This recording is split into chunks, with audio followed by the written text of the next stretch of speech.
Welcome to Stack City Vending. What is up? What is up, guys? We took a break for quite some time as far as YouTube is concerned, but we have still been building the business. So we want to make this video to kind of go over our goals that we had for this year, our goals for next year, and then keep you guys updated on everything that happened this year, which was insane. Basically just a year in review. So for those who don't know us, I'm Sean. And I'm Jonah. And we created Snack City Vending back in March, really with the goal of doing a business together. We both have 9-to-5s that, it's not like we hate, but it's just not what we want for our future. And so we wanted to build something that, could eventually become passive income. And so, over the past few years, we've been talking and we're like, hey, what business should we start? We've done everything from day trading to AI stuff. And I was like, you know what, let's just start vending. It seems super easy. It seems simple. It doesn't seem like there's a bunch of risk involved at all or startup costs or anything like that. So I approached Jonah in, I think, January or February. And I was like, dude, let's just get this rolling. And I think a week later is when we really kicked off. So we just wanted to walk through, really what the 9 months have looked like for us. Yeah, so that was a crazy story. Sean's like, hey, we always wanted to be in business together. We just didn't know what that looked like. We've tried many things, failed many times. And then Sean wanted to do vending. I wanted to do more AI because I felt like that was the future. And then Sean met or had a friend that's owned a vending machine company. And he kind of told us, hey, if you guys are going to get into vending, kind of do some of the AI stuff. And we're like, what the heck is that? So anyways, long story short, we got into AI vending. So Sean got what he wanted. I got what I wanted. And then, we got super blessed. We started the business within like 2 or 3 weeks after Sean was like, hey, let's just start the business. And we got our first location ever, which we'll have to show those stats, but that location is still our best location today. So that paid for many, many other locations. We've sold locations, we've gotten more locations, and we're really just kind of learning how to manage our locations, what works for within our route, what doesn't work within our route, and moving from there. So we're really excited to share with you what happened this year. Yeah. Our goals we kind of failed our goals this year. We failed it bad. Yeah. We may have set the bar and this too high. And this just isn't us knowing, obviously. And that's like what the biggest message we want to get out there is we started in February with like zero knowledge whatsoever in vending at all. And so, we just want people to know that you can really start this without any sort of like experience or knowledge. To that point, why Sean and I even started this business is one, yes, to get out of our 9-to-5s, get control back of our time. But we really realized that a lot of people in this world don't have other streams of income, and it's very, very hard to live right now with inflation as high as it's ever been. And so Sean and I wanted to make it our mission to help people learn how to do exactly what we're doing while still working 9-to-5. So there's like little to zero risk in this business. I've done a video on the YouTube channel you can probably see, or in our school group if you click the description down below, of that we have vending is like a 96% success rate. Cody Sanchez has a video on it, a couple others. That's where I got the stat from, so check out Cody Sanchez, he's amazing. But anyways, the reason why I feel comfortable teaching you guys and getting you guys in this business is because unlike drop shipping or stock trading, those are like the top 5% of people that make money, the other 95% lose, right?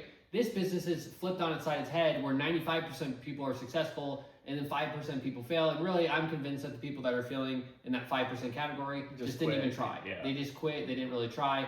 You can't really lose in this business. You put a machine in a good location and you stock it and you're going to be successful. And so my goal and Sean's goal as we develop into a bigger business is to teach you guys how to build a business. And who knows, maybe you just want a smaller business to where it replaces your spouse's income or your single parent, whatever it is. Your goals are your goals, and that's why we're here as well, to kind of inspire you and hopefully help you realize that this business is the most simple and easy business in the game. Yeah, so let's get into it. So we kind of just want to structure this. I think going back through our 2025 goals just to see, like, shoot for the moon, you know what I mean? Land on the stars, or shoot for the stars, land on the moon, whatever the saying is. We landed somewhere. We landed. That's all that matters, right? You just land. And then we'll just walk through, maybe do some chapters. That's kind of fun. Chapter 1, chapter 2, of just like the first few months, how we got started. But let's just go through some of our 2025 goals that we had. And this was March 31st. So I guess we actually really started like April is when we made our first dollar, like April 7th. We made our first dollar April 7th, which this story won't mean much to you, so I won't go into it, but 47 is my favorite number. Yep. So April 7th, getting our first paycheck. I know That's it seems cool. like nothing. Or our first sale, yeah. Yeah, it meant a lot to me. I felt like it was from the Lord, honestly. It was Yeah, so we really even did it less, so like 7 months, or I guess 8 months.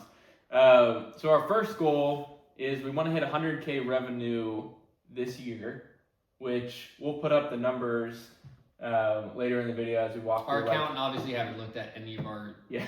We have no idea how much we made this year. I was gonna say, I think, and at the end of the video when we run the numbers, we'll have like what the year in review looked like.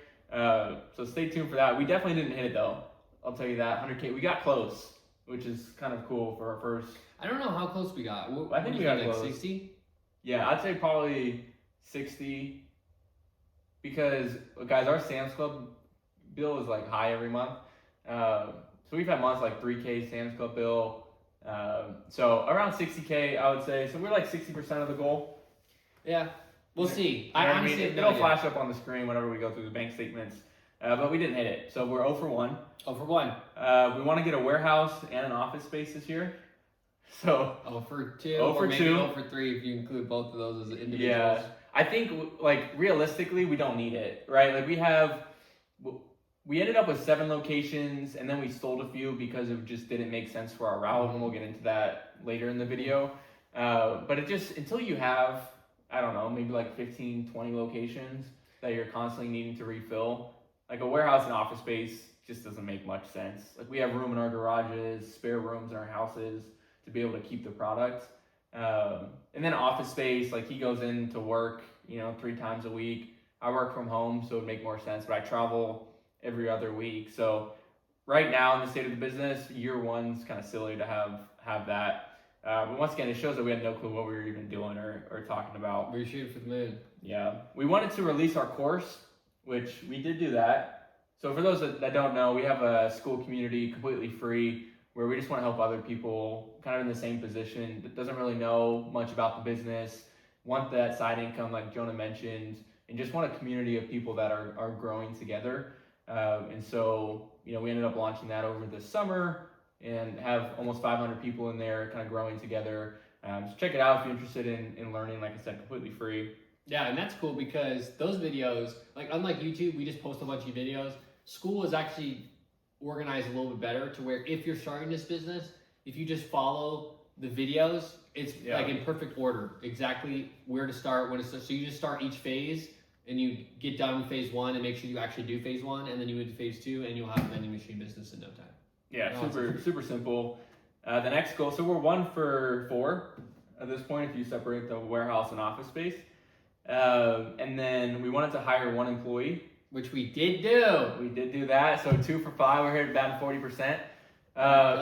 And that one is kind of with an asterisk by it because we did it more for social media, like getting like a social media manager, because both of us don't have social media, or we didn't for the longest time. And we're really bad. We're terrible at it. Media. We're one of the worst. Really I'm sure people have seen from like our early videos on like TikTok and Instagram and stuff like that. We're so bad. So we hired someone from Vietnam or something first. That went terrible. There's a language barrier, all sorts of His issues. name is Juan Deeg. Yeah, and, it was a terrible decision by us. We failed Juan. We Juan, did. if It was you our were fault. watching this, we failed you. We hired you for something that was not going to be a good fit. So, our first ever employee, Juan Deeg, we had to let go. We had to let go fast. Yeah. But then we rehired. Her name's Stacy. She's awesome. Shout out to Stacy. Yes, Stacy, you're amazing, dude. But yeah, so she's still on with us, doing great with our social media. So it wasn't for our vending employee. Like I said, kind of an asterisk by it, because I know a lot of people watching is interested in starting vending, not really like doing the social media aspect of it. So I don't think we're gonna like hire like a refiller or anything. This year we'll talk about at the end of the video like what our plans are from a hiring perspective. We actually brought a couple more people on board, so we'll go through that. But we did hire one technically, so that's awesome. Yeah, and you guys don't have to do social media. Sean Yeah, and I are we doing it because we want to teach people. So that's why we have to grow both the vending machine Exactly. and the social media. If you guys are just worried about doing the vending, then You don't need social You media. don't even have to No worry about locations it. ever Yeah, asked, yeah. can I have your social Yeah, they media? don't care. So you don't need that. And so the sixth goal we had was all 5-star reviews on Google. Which we do have. We do have. And that's something that just meant, like, we just want good service for our locations. Like, when we started this business, we just want to be people that have a business with integrity, that have good customer service. And so when locations ask us, you know, kind of what differentiates you between, you know, the Canteens of the world, you know, it's really important for us to be able to say, you know, here's our number, text the owners, here's 5-star reviews and stuff like that on Google. We really pride ourselves on that service. So Because that really means a lot to us. vending machine businesses have the worst reviews of all time. Yeah, Look up 10 local vending machine companies in your area. I guarantee. Pause the video right now. Yeah, look Yeah. up just vending machine supplier services near me, and you'll see all of them below 4 stars, guaranteed. Maybe even 3. Yeah, it's They're bad. really bad. And the reason is like people take on more routes they should, or they just don't refill it enough. I mean, really, you should be refilling at least pretty much twice a week for most things. So it requires a lot of service, and people will ding you when it sucks. So, anyways, that's why Sean and I wanted to separate ourselves and make sure that we were 5-star, and hopefully we can keep doing that. Yeah. And then our final goal. So we had 8 goals this year.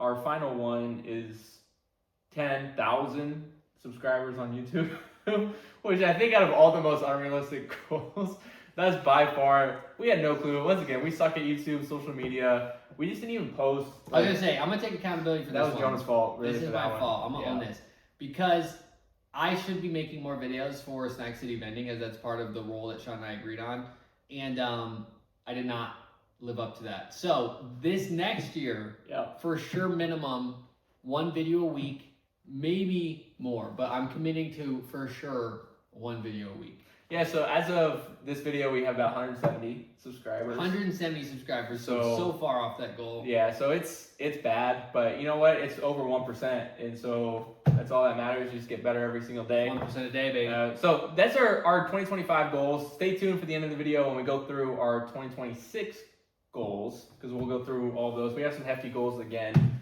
but let's 10x it. You know what I mean? Let's go. So stay tuned for that, and let's just jump into chapter 1.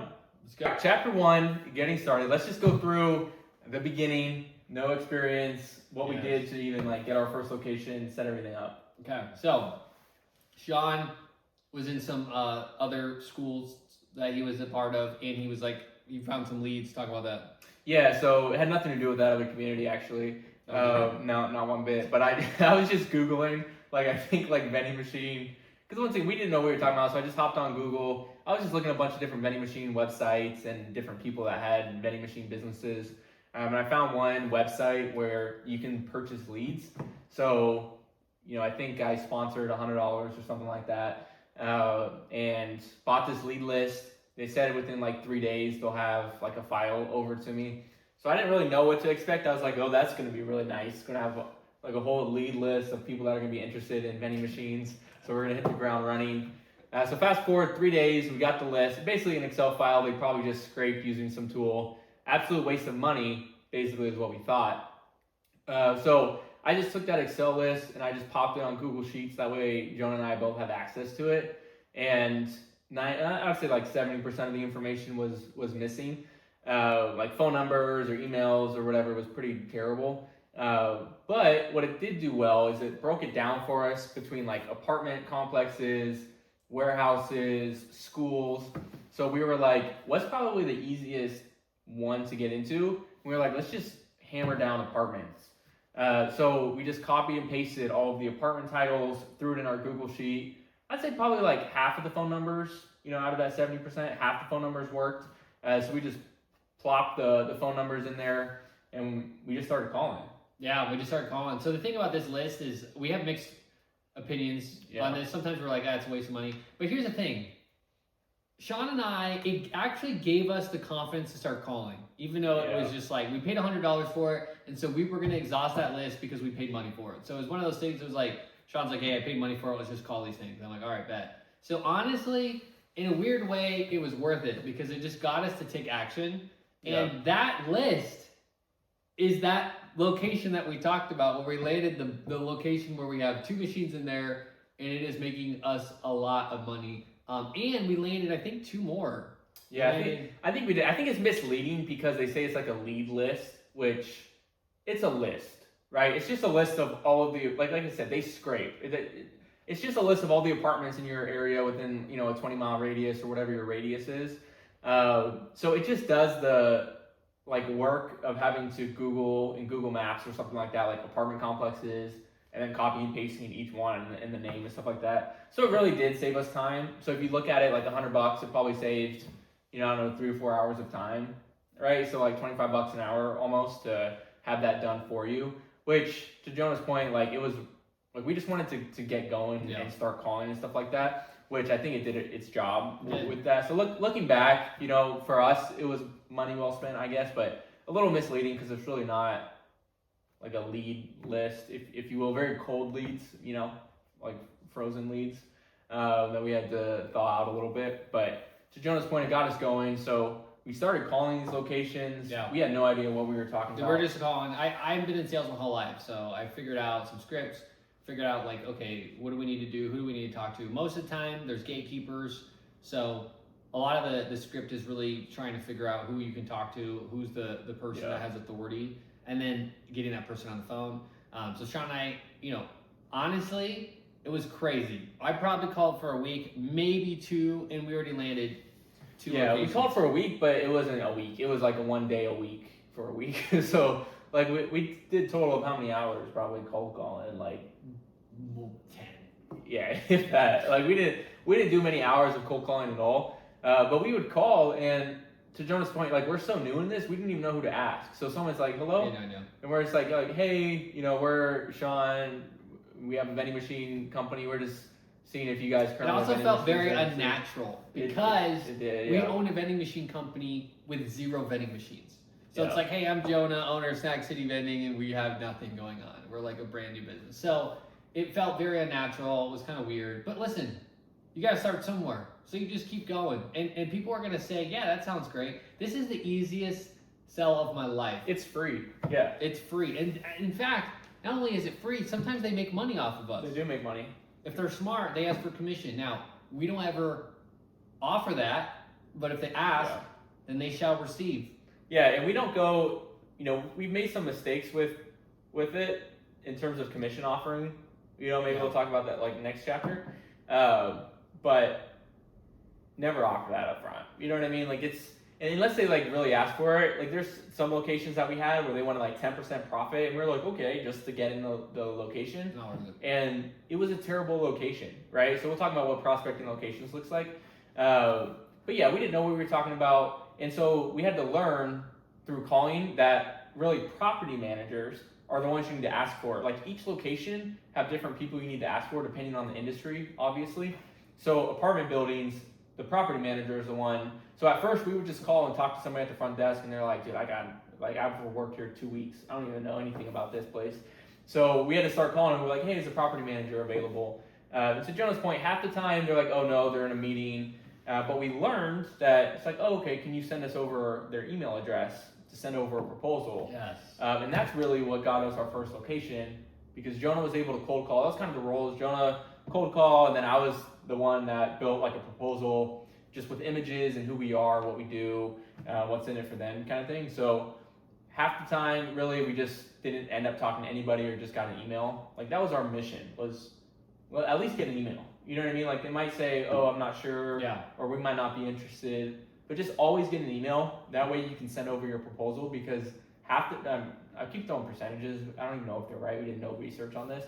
But majority of the time, they're either not interested or they already have vending machine suppliers.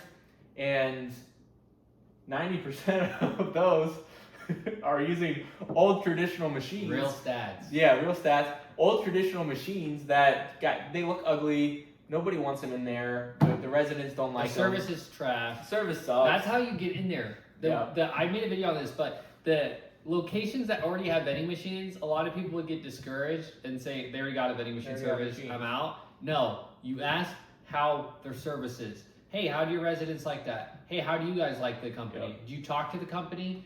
these are questions that they go, no, I don't know. I don't have a relationship with them. Well, great. You have a relationship with these guys now.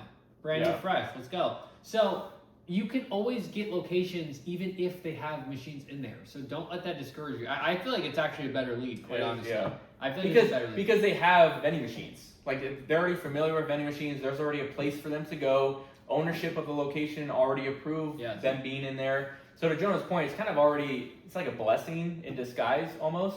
And to the service thing, like that's your major differentiator, right? Like think of any business, like everybody has, you know, if you have a pool, you have pool service, you have pest control. The number one differentiator is price, but for vending machines, we don't have that. So what's number two? It's customer service.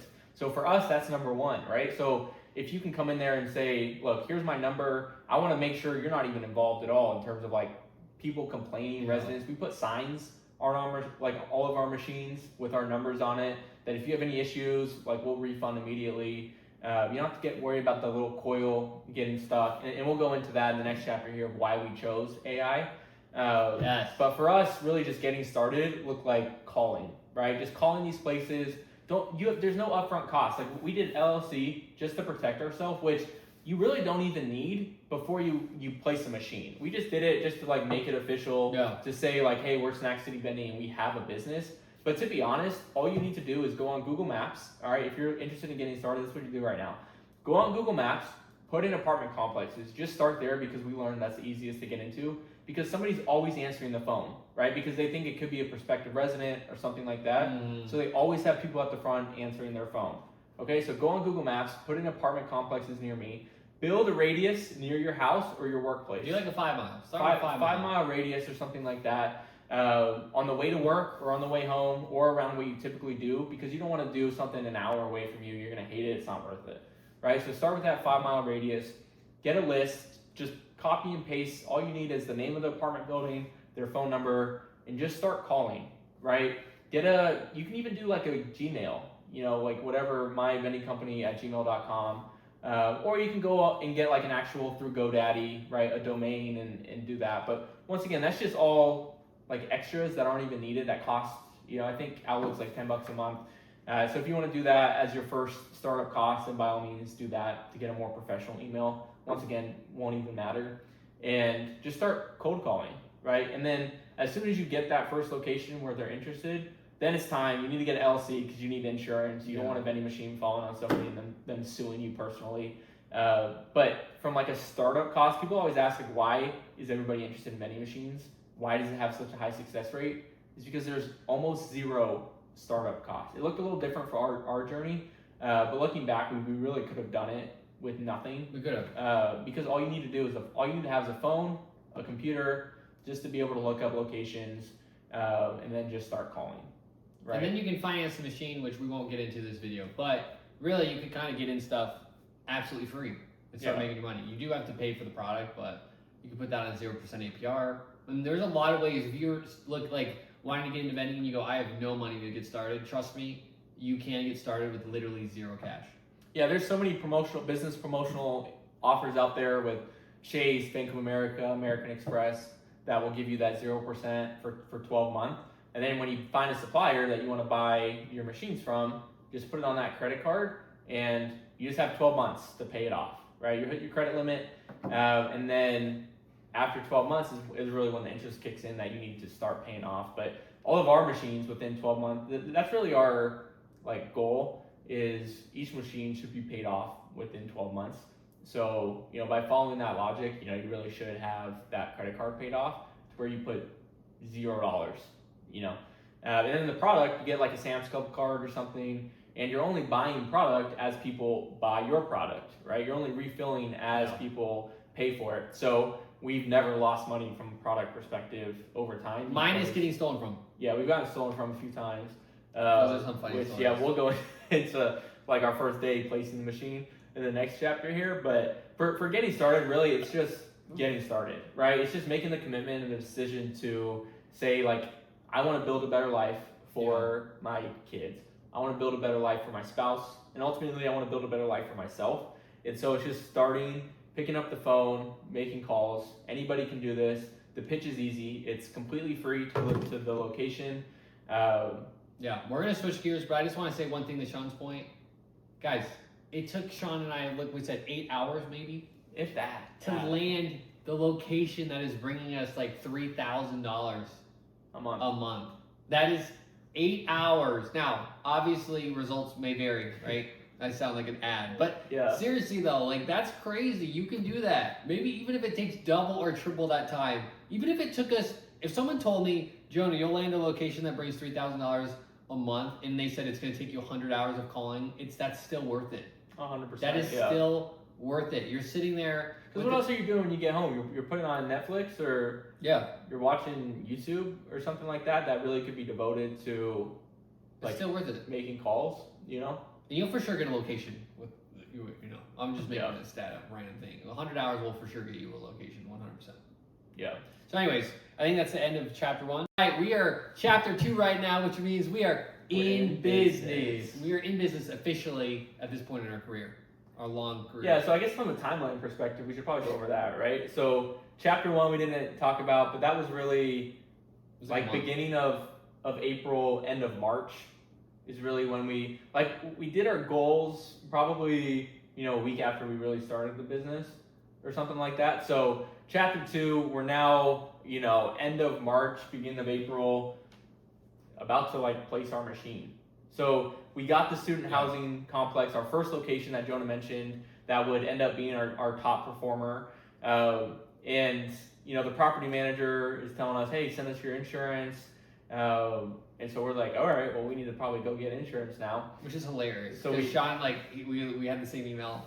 So he sends us, hey, you guys send me your insurance. And Sean and I were like, bro, we have no insurance. We didn't even know how fast you could get insurance, what the turnaround's like. So which is a blessing because we need insurance, obviously. You have an LLC, you have an asset, you want to make sure it's protected, you want to make sure injury and stuff like that. So we're the first location to ask for that is because no other location to this day has asked for one's insurance, ever asked. So that's which is crazy that the first location did, but it's the one we also needed because we needed to get insurance just to protect our business.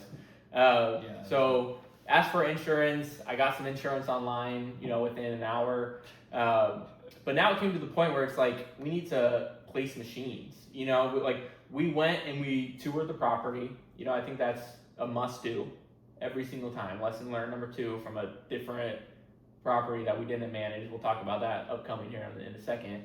But we went to tour the location with the property manager. Super cool guy.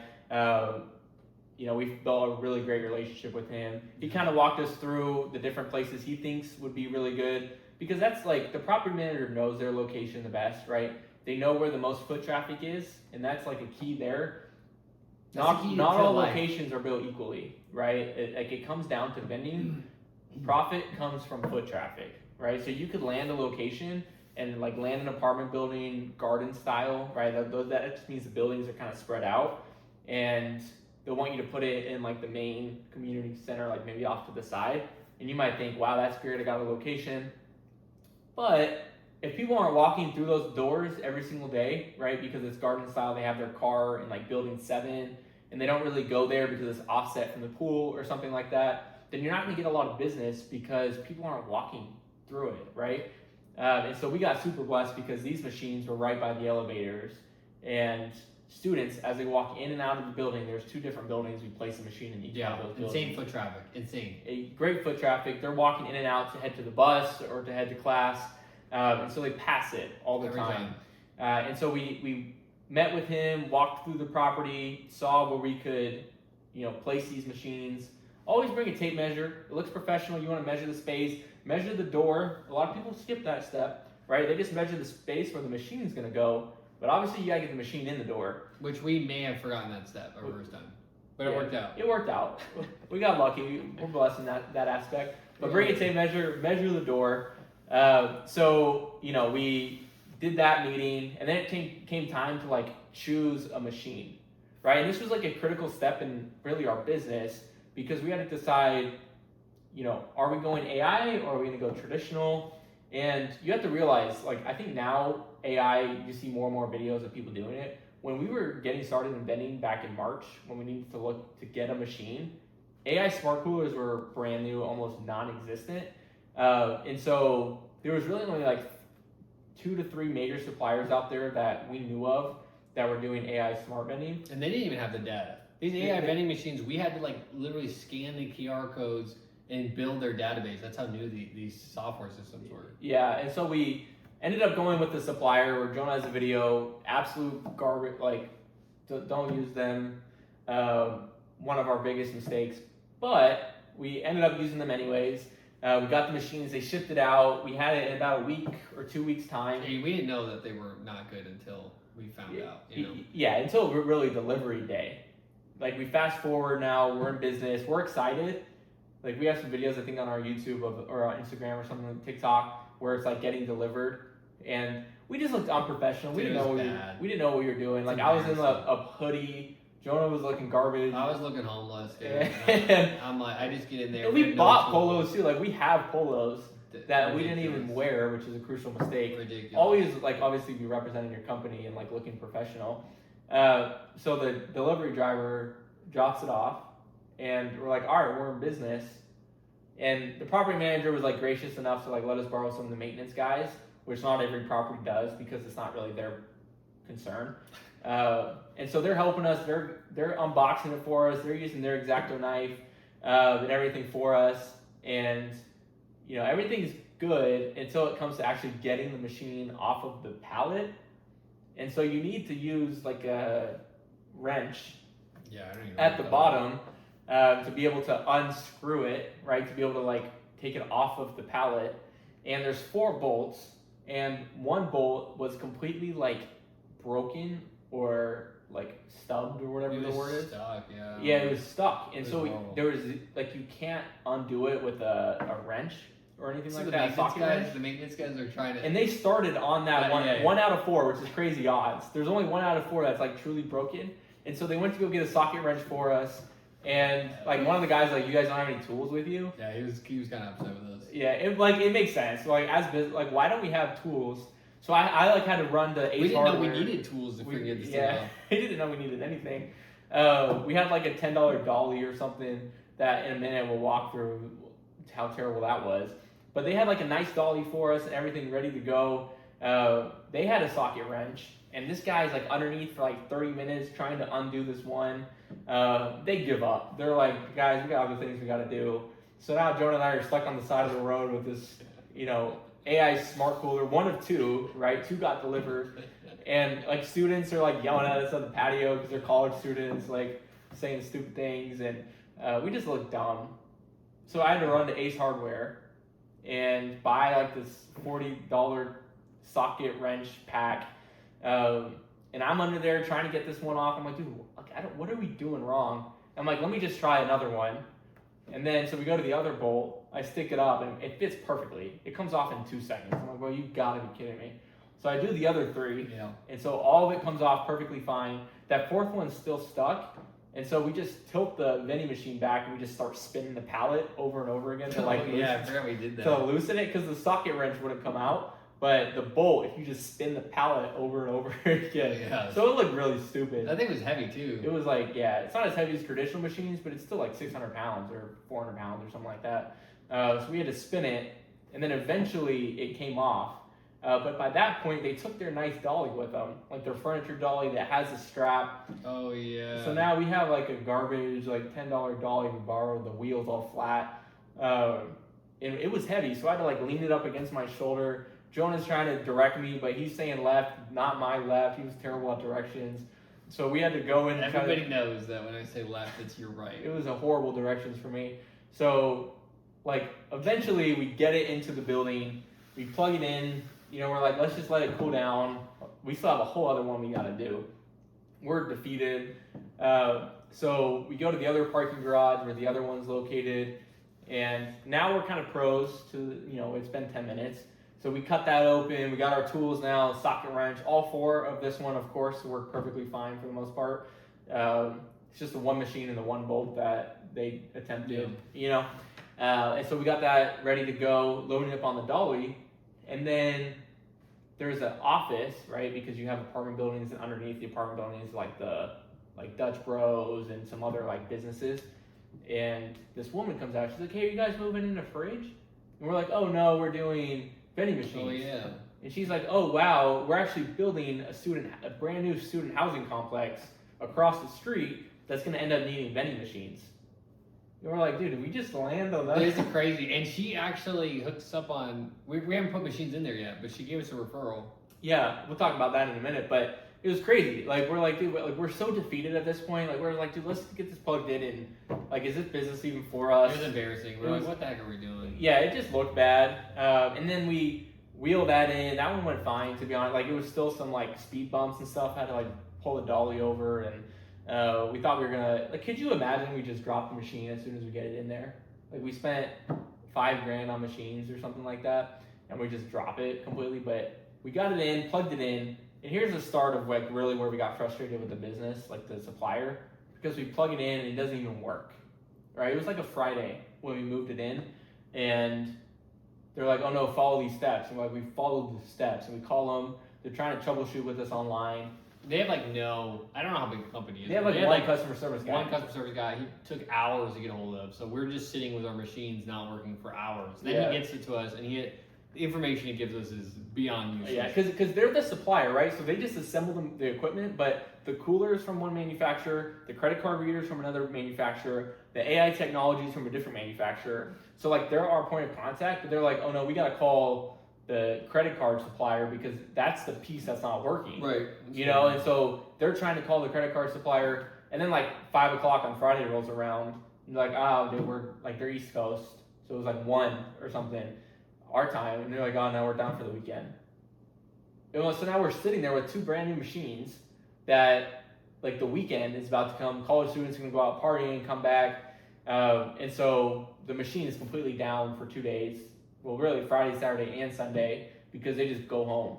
Which was, keep in mind, not even from a profit perspective, but we already embarrassed ourselves showing up like homeless people trying to get these machines. Yeah. Now our machines are placed and they're not working, so it makes like I was like stressed about our reputation because obviously that means a lot to Sean and I. And I'm like, dude, we have machines in there that are not working. It's just embarrassing all around. So that was frustrating. And then we got tested. We should talk about we got robbed on these machines, which is why these machines. So are fast awesome. forward to Monday, we finally got it working. Got on the phone with them. We got product. Went to Sam's Club, purchased the kind of boring stuff. Yeah, that's boring. So yeah, everything was good. Like we were excited. Monday, you know, we got it in. We got our first sale on 4/7, which was exciting. To, like look at the app and see that like we made a sale. And then fast forward like 3 days, I'm traveling for work, and so I'm 2 hours ahead of Jonah. And so like another reason this supplier, like if they don't recognize the product, you have to like manually go in the app and tell the system, like there's cameras in the machine so you can see what people are taking. And so it kind of gives you an alert like once you're inside the app. They're like, hey, we didn't recognize this product. And so I would go in pretty much every morning because at that point the system was so new, they didn't have much products in the database. And so I had to every morning like to basically go through everything people took through the day and register it, see how much it cost. And I logged in one morning. It was like a Wednesday morning. It was like that Wednesday or Thursday morning. And it was like a different alert. Usually it's like product not found or something, but this one was like malicious activity or something. I was like, what malicious activity? What does that mean? And so like I clicked the camera and all of a sudden like there's these like 2 guys like with their hoodie down or like a mask or something.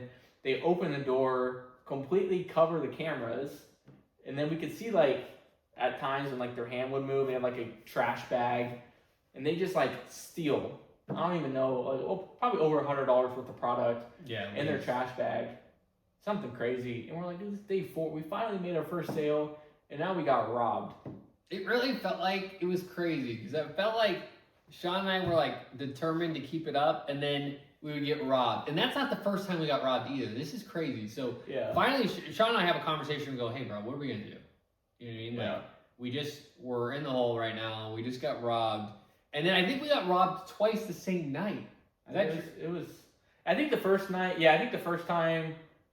I don't know, I felt like it was different people. It was close window. Anyways, yeah. It was really close window. So we got robbed, and then we're like, hey, and now thoughts start coming in, hey, are we in this AI business too soon? You know what I mean? We start getting hit with doubt. We're like, hey, like, they just cover up the cameras and jacked us. Like, what the heck? That was not that hard for them to do. And we're in student housing, and those guys, you know, let's be honest, they have no integrity. They don't care. Yeah, they don't care. So, you know, they're in there, and then, you know, Sean and I are asking questions like, man, do we have to? And the property manager, who's amazing, also was telling us, hey, maybe you should start with just going traditional because they don't want to deal with it. Yeah. They don't want to deal with having, because they had cameras. So we had to go to their cameras, which is a whole nother story, and check out. So we totally saw them just steal. Yeah. So anyways, then we started getting hit with doubt, like, hey, is this thing for us? And Sean and I were determined. We said, no, we're not in this too early. We're going to keep doing AI. We're not going traditional. We're going to stay with AI. And then we got robbed again. And that's when Sean and I, at this point, were like, hey, we're still keeping with AI. We're not switching. But we did have to switch manufacturers. Yeah, suppliers of the machines. Because whatever reason, the bolt for that machine was like non-existent. So technically, if you just technically pulled on it enough times, it would just open. And then obviously there's no card on file, and so you can just rob whatever you want, and you're not charged anything. So yeah, well, it was really the perfect storm too. Like for that scenario, we ended up filing a police report. They found the guy. We didn't end up pressing charges. We just had the cop go and talk to him, which I don't even know if the cop did that, to be honest. No, they didn't give us any follow-up. Yeah, we tried to call and they just somehow lost our ticket or something. But you know, we had calls with the supplier like, hey, you like prepaid gift cards, all that sort of stuff no longer works, which is pretty cool. Like it has to be a card that has history because once they tap the card, that's how it opens. And so we placed a sign on the machine that says any attempt to steal from this machine will result in like a $400 charge, which is just about the cost of product at any given moment in the machine. So feel free to rob us. We'll just charge you for the entire like worth of the product in there. At that point, so he basically bought it. And that sign actually did stop people from doing it. Yeah, people will reach out to me, like they'll text me in the morning or something and be like, hey, it for some reason it didn't register that I got this. I just want to make sure I'm not going to get robbed or I'm not going to get charged. I'm like, oh no, this one's on us. Like, just enjoy the product for free. We're not trying to charge someone $400. We're just trying to prevent people from doing dumb things. To where Sean and I, we don't want to file a police report. Yeah. That's freaking sucks. Not only do they forced us, this is kind of annoying. Yeah. We wanted to call and do a police report, and they go, hey, you got to come down.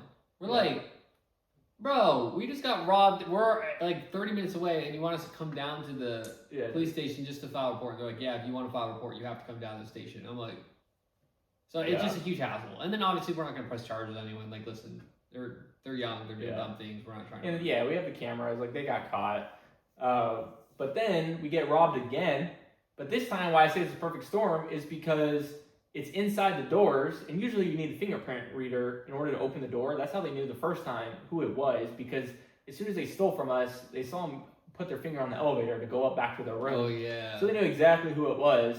But the second time we get robbed, their fingerprint thing no longer works. So it's somebody that didn't even live there that would come at night with a bag, just open the door, because once again, the fingerprint reader wasn't working. And to Jonah's point, these machines were like, you could just rip it open if you had any strength.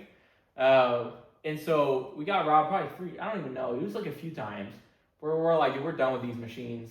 Like, we got to get the other building, bless you. The other building was pretty locked down. So that one did fine. But because the fingerprint reader wasn't working, somebody else was able to come in. And so immediately we're like, we got to find a new supplier.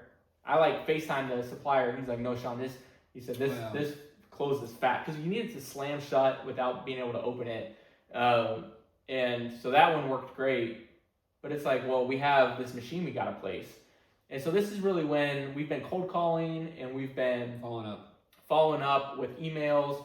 But now we're in business, right? We started making brochures and we started going in person. And that's really where I think like a lot of our locations came from, is because we have a lot of warehouses near our houses, and we're like, we really got to build this thing. And so we just started going like on Fridays or something like that. And we would just walk in for like an hour. We would just hit a few different spots, go get brochures. It's like game changer. And we just hand them out. We'd go and talk to these businesses. A lot of them were new and they didn't have vending machines. And so we'd drop them off, and follow up is key to that's everything. This business is everything.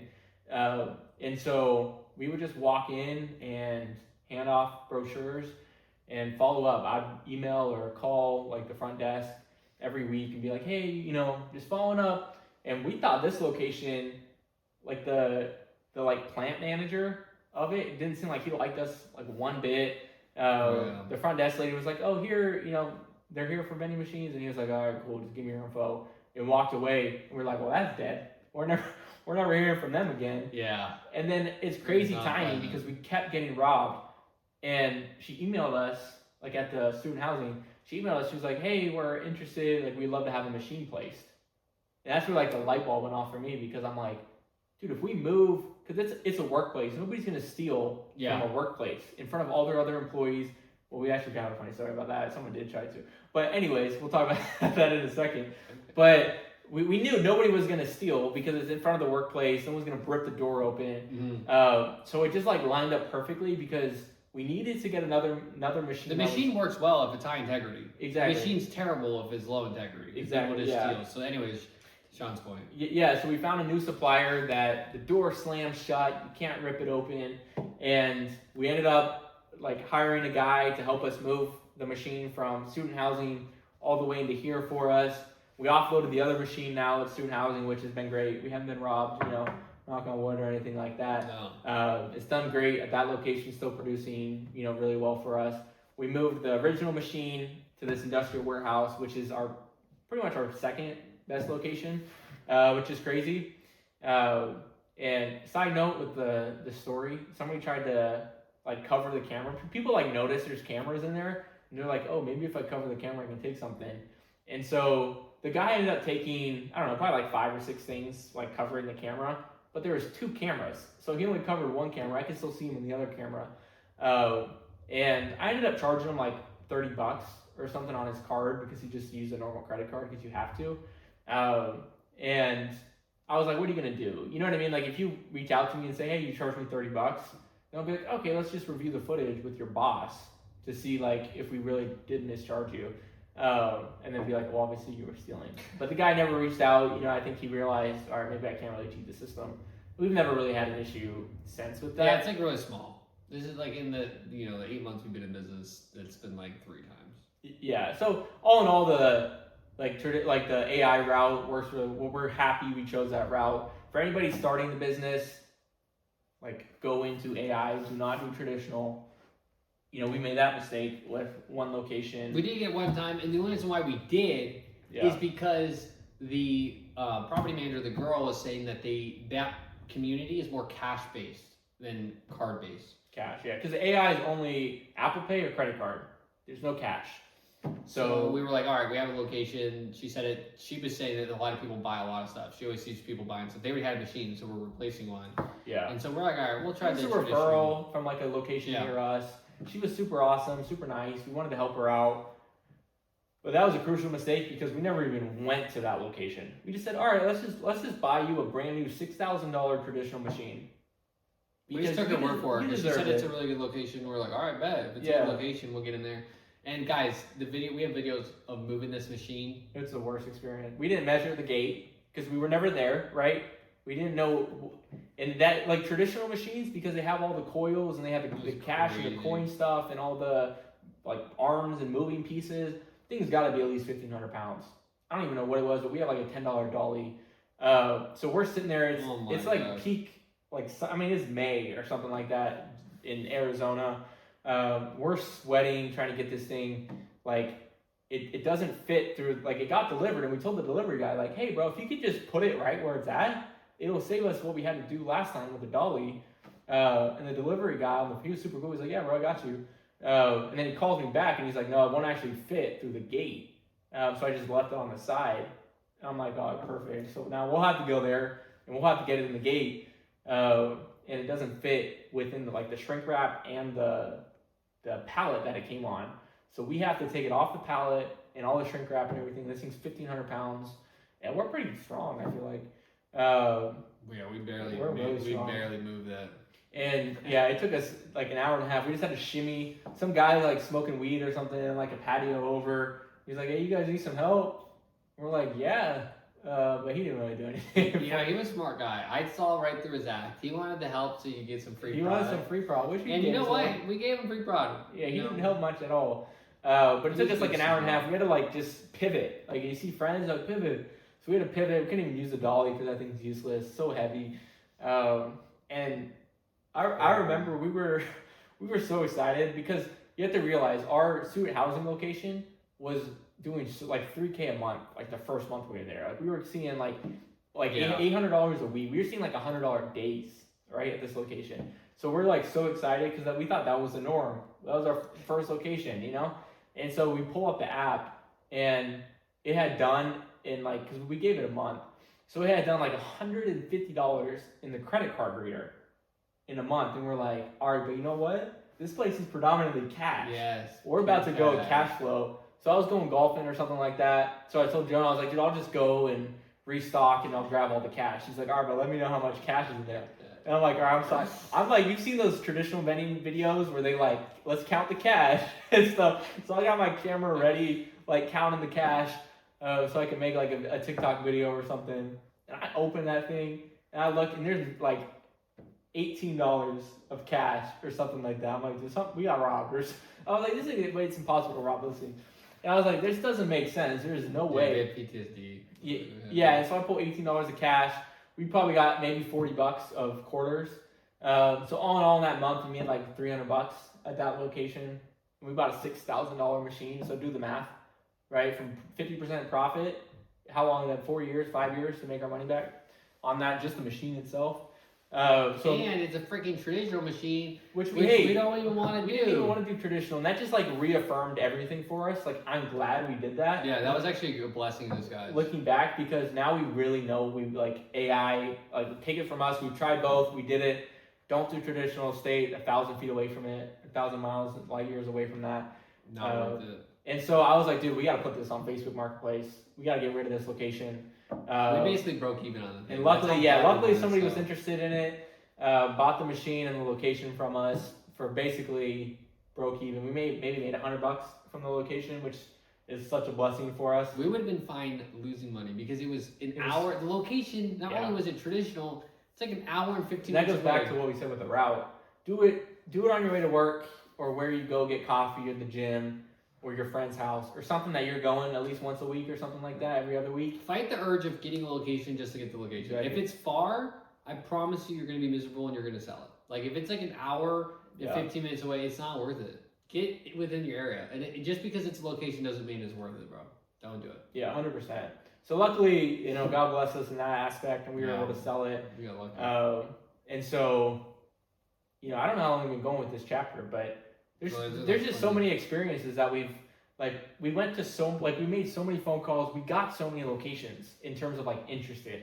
Like, I remember we would call and like, yeah, we're interested. It's so easy to, guys, make phone calls. It's the easiest way. Go in person too. That's another great way. Build that relationship, right? Because that's going to come in handy. But we had so many people interested, and we would go do the meeting.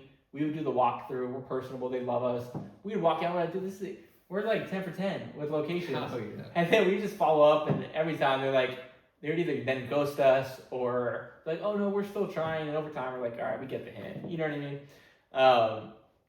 But it's easy to get the locations interested. It's another to actually close.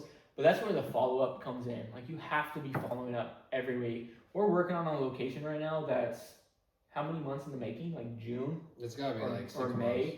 And we just keep calling her like, hey, like, she's like, oh yeah, we're delaying 2 more months. We think that this location might be better than This is they're gonna have like 300, 400 employees. So we're really excited. January is when she's like, all right, we should 100% be good. We should probably push us delay it again. But we're gonna call next week to try to finally close. But it's just follow up like any other sales business. You know what I mean? So, we're excited now. We're getting the ball rolling. It's the summer. We're making money. We're getting more and more locations. And so, that's, I think, chapter 2. We're in business. I think it's chapter 2. So Long chapter. But good chapter. Well, let's jump into chapter 3. All right, so we are now in chapter 3, which is growing the business. Yep. Which has been a lot of fun for us, actually. It is. I mean, we didn't know this is an industry that we're just learning so quick as we go. We got a great community, like I said, in our school that gives us tips and stuff as we grow too. Love that community. And so, now we're the past few months, if you will, it's really just been going out, making making phone calls, doing in-person visits, dropping off brochures. But you have to realize, like when we first started, we maybe spent 10 hours, like really getting these locations. Yeah. And then, like I had been working, Jonah had like gotten a job. I was gonna say finally got a job. Jonah had gotten a job. And so like our time was like, taken. I had a kid at home. So our time was really valuable with other things and limited. And so it had just been a period of like sustainment, right? Because that's another thing is like every time you get a location, you got to buy a machine. And each machine, depending on the size of the location, $4,000, $5,000, $6,000, right? So there's really a limit to how fast you can grow unless you want to take on a bunch of debt, which we didn't really want to do. We wanted to grow, but not grow too fast. And so we were happy. We had, I think, like 7 locations, 6 locations, and like we were happy with that. And it was like, I remember we were on the phone and we were like, dude, let's just sustain.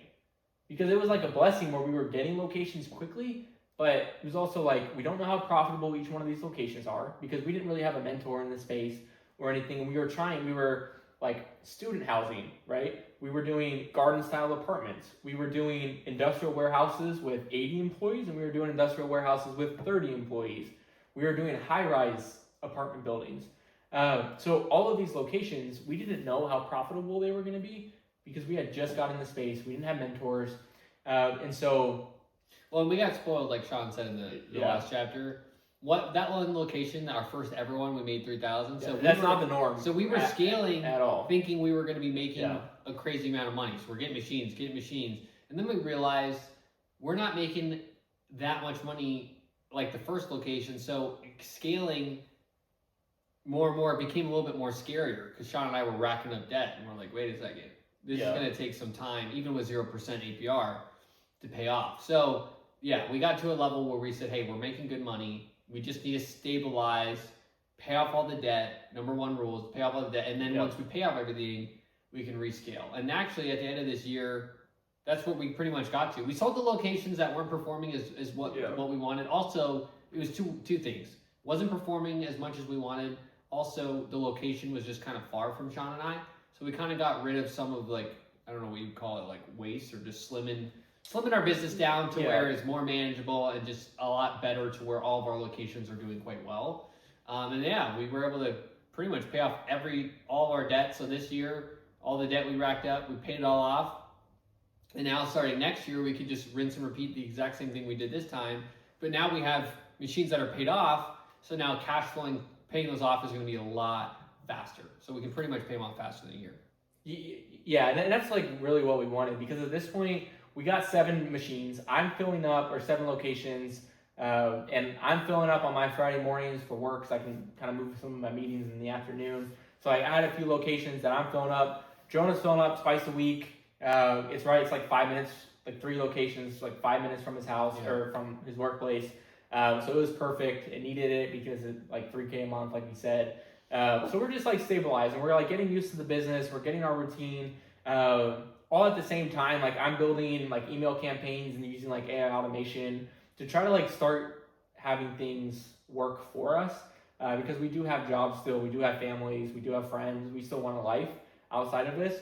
And so we're trying to find like, let's not actively grow, let's almost like passively grow of like, hey, if something comes from these email automations, which we did get a location from, then great, we can kind of decide what we want to do with that. But yeah, it got to the point where it's like, all right, our credit cards are coming due in March, right? And it's now November timeframe. Let's sell a location. We were able to make, they took the payment of the machines over from us, and they gave us almost $14,000 for the location itself. It was a high-rise location. It was performing well, but it was just so far. It took Jonah an extra 20 minutes after work with rush hour, and then it was an hour back to his house. And so we could tell, like, when we got into this business, we didn't want something we hated. Like that was almost our rule number one. Where it's got to be something that we can grow passionate into and not something that we really feel is a burden to us because we knew we would quit. That was like number one thing for us. It's like, hey, we want to build a business together. Sean and I know that we've always wanted to do it, that we're going to have a fun time, but we don't want to wake up and like call Sean, hey bro, you ever do that? And he's like miserable, I'm miserable. You know what I mean? It's like Sean said, we wanted to grow a business that we could wake up and actually enjoy it and have fun. And in order to do that, like Sean, that's why Sean is really good at systems. He's building systems to make our life easier to where we enjoy the business, but also we're finding like guidelines within our rules, if you will, between our business of like, hey, that's outside of that's going to make us miserable. Yeah, we don't want to drive into Phoenix. We don't want to do that extra 25 minutes to fill this location. Which is good for you guys because that's why we want to teach people. Because Sean and I can't take over all of Arizona. In fact, we don't want to take over all of Arizona because that's just way more work for Sean and I. Now, maybe if we had, a bunch of employees that managed it all, maybe that would be better. But as of right now, we're like, hey, Sean and I live more in like the Korean Creek area, which we're doing quite well in. But if you're in Arizona, like, don't get discouraged. Like, oh, Sean and Jonah are getting we don't want the whole state of Arizona. It's too much work. It's outside of our scope. And so that's why we can teach people to do this because we can't handle the whole state. Also, like what Sean was saying, the scaling issue, it takes a while to scale. Well, that's like not even Arizona. We have people in our school from Australia, from London, from Japan, like all over the United States. Like, yeah, I don't know how it seems like you might think it's concentrated or saturated, but it's not. Like, there's so many opportunities out there. There's so many businesses. Think about it. Every workplace could use a vending machine. Every apartment building can use a vending machine. Hotel, gym. So just get started. Like, don't think. I mean, how many businesses are like, oh no, there's already someone that does that. There's already somebody that's doing that. There's always opportunity. Always. You just need to set yourself apart. Have better customer service. Have better response time. Have better product. And it will like fall into your lap. But yeah, like it came for us. Like we really wanted to grow this business strategically. And so like. I was always stressing over the debt just because like we both grew up like the Dave Ramsey mindset around like eliminate as much debt as you can. In businesses, I think it's really a bit different just because sometimes you need debt to scale. And we did have 12 months for it. I was just always in the mindset of like, let's just pay off debt as soon as possible. And some of our machines had interest because we didn't do a 12-month card because we could only apply for so many. So we had to like finance some through like a firm and Amazon. And I was like, I just don't want all this extra interest. And so selling this one location was able to like almost pay off a lot of our debt, which like took a weight off our shoulders, honestly, with a lot of things. And so we were excited, like, it's now November timeframe. And we're really trying to just set up for like what next year looks like for our business. And that's kind of what we'll talk about here in our final chapter of like what's on the roadmap, what's 2026 look like for both our goals and our business. So let's just jump into that. Yeah. Chapter 4. Chapter 4. What's next? What's next? What are we doing? I'm excited about this chapter, actually. This is going to be a lot of fun. We're kind of going to be talking about our goals. Yeah, and I think for us, starting 8 months ago with no idea what we're doing and not even knowing if this was a business that both of us would want to do long term. I remember us talking, we're like, this is something we do for 2 years until we find something else.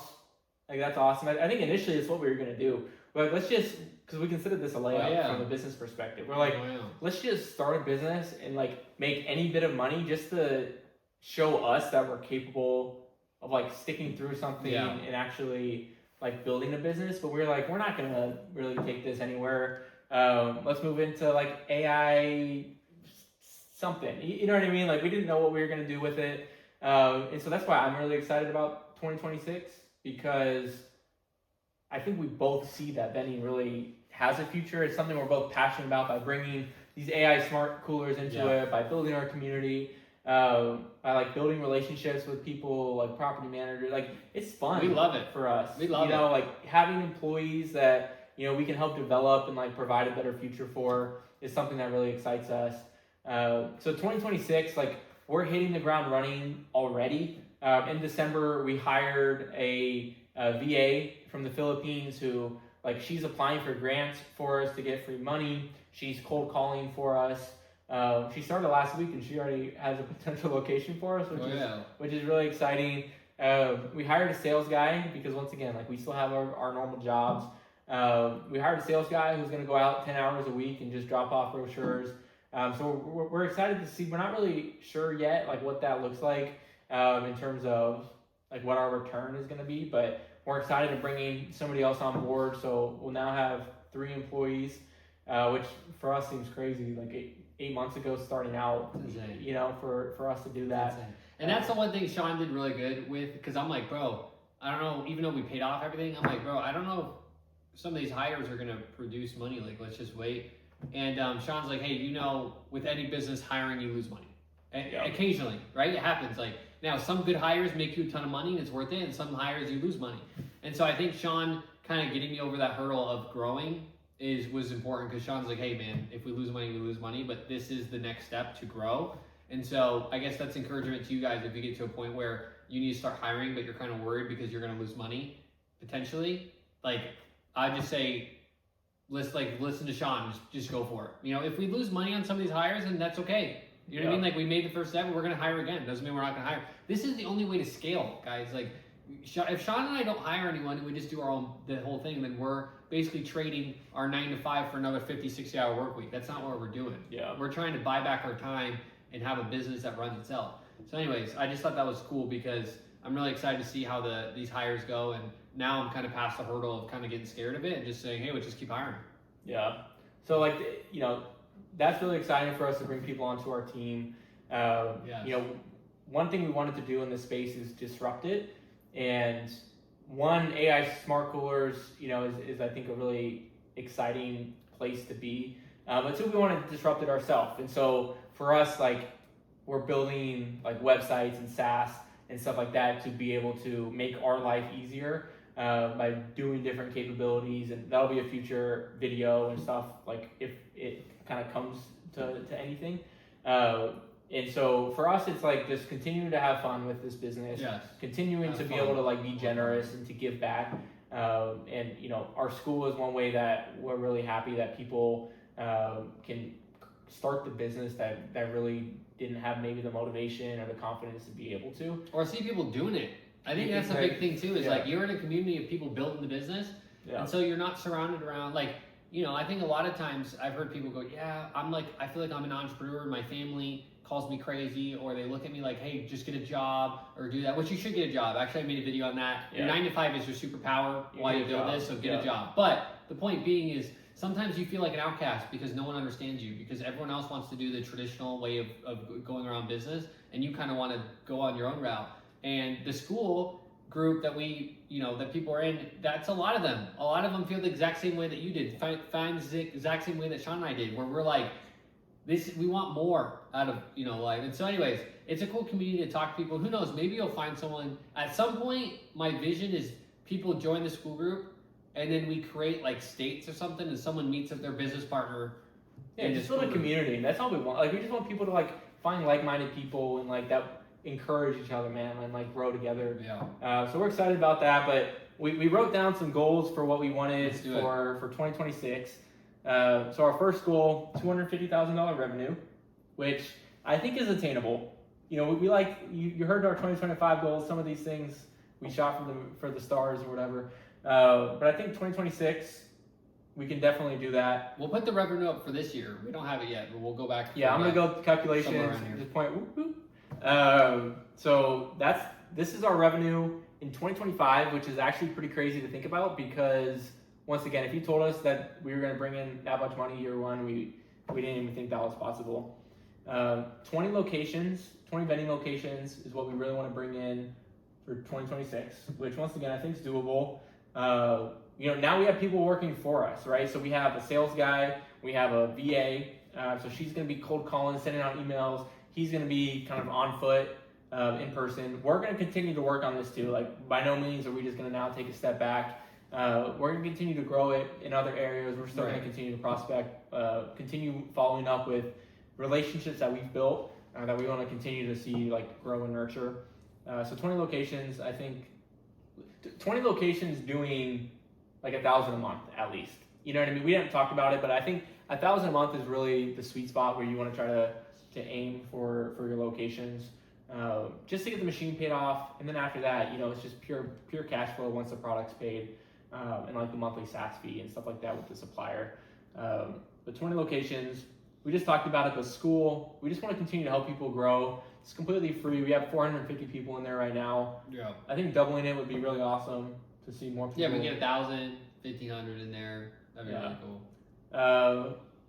5 employees, would be exciting. Right now we're at 3. I definitely think that's one of our more attainable goals. But to Jonah's point, if this one sales guy doesn't work, then we're gonna have to let him go and bring someone else on. I think we might get a little scared if one doesn't pan out, to continue to bring more on. So I think 5, God willing, that our current employees work out well, and we're able to help grow their skill set. They're able to grow ours. So that'd be really nice. Kind of personal goals, like we want to both read 6 books this year. So 1 every 2 months, which is totally doable. We should be reading more, but that's, as Sean and I grow this business, we listen to like Alex Hormozy and Myron Golden and just people in the space who are really geniuses. And I always hear them talking about books that they're reading or writing. Yeah. And so as Sean and I are growing this business, in order for us to continue to be the leaders that we have to be for our employees, we got to make sure that we're reading and just really growing this business with high integrity, but also the most efficient way possible, which again, Sean and I have no mentors in the space. We are totally front running this thing. And that's why we're building a community, so that we can mentor you guys, and that you can do it in half the time that Sean and I do. We have no mentors in the space other than like just reading books and we're just figuring this out as we go. We're like, I don't even know, there's a phrase, build a plane while you fly or something, I don't know. I don't think, something like something that. Probably not like that. And then, so that'd be really cool, just to help us continue like our personal growth and like how to become better leaders. Excellent. And then finally, this is one that we're kind of excited about. And it's really just to go, there's a vending conference called NAMA. Oh yeah. And they have it every single year. It kind of rotates different cities and stuff like that. Last year was Vegas. We didn't go because it was like the first month that we started or something. Yeah, we're like, oh, we didn't even know this was a thing. But this year, it's April 22nd through the 24th. It's going to be in LA. So we just want to go kind of check out other people doing the same thing, build relationships with other vending operators, with suppliers, see what's upcoming. Hopefully meet some, maybe some people in our school community, or some people. Maybe we'll have like 400 subscribers, and one of them will be you guys. Yeah, one out of our 170 maybe right now listening. You guys want to come to LA? We can hang out. But yeah, it would just be fun to like get more invested in the space, because we really do see this as a future for us. Yeah. I'm really excited. So those are kind of our 2026 goals. Obviously, at the end of 2026, we'll recap and see what we did. But it'll be kind of fun to check things off as we go. So any, I guess, final words? Or? No, that's it. That's pretty much the recap of, the year 2025 and our goals. And we're really excited to keep like doing this business. Like Sean said, like we didn't know where we're going to go, but now we know that this business is $1 billion industry. There's so much opportunity in this space. There's so much growth. It's so easy. Like Sean said, the stress early on was just because we were financing things with debt, which I still would encourage people to do, but you just have to scale a little bit slower than what Sean and I did, because we scaled pretty fast.